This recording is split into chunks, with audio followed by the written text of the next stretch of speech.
বাবার চেয়ে যদি কেউ বাসে বেশি ভালো, যেন তাহা ধোঁকা। মায়ের চেয়ে যদি কাউকে লাগে বেশি আপন, যেন তুমি বোকা। বাবার টাকা নয়, বাবার টাকা নয়, বাবা থাকাটাই যথেষ্ট পৃথিবীতে।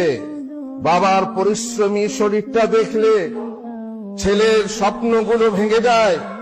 বাবা হলো বৃক্ষের মতো, বট ও বৃক্ষের মতো, ছায়া ও অক্সিজেন দুটোই একসঙ্গে দেয় সেই বাবা। বাবা হারা পরিবারগুলো একমাত্র জানে পৃথিবীতে তাদের কে আপন আর কে পর। মা হলো পরিবারের খুঁটি, আর বাবা হলো তার ছাদ। খুঁটি না থাকলে ছাদ ভেঙে পড়ে, আর ছাদ না থাকলে খুঁটি আশ্রয়হীন হয়ে পড়ে। তাই পৃথিবীর সব বাবারা ভালো থাকে যেন।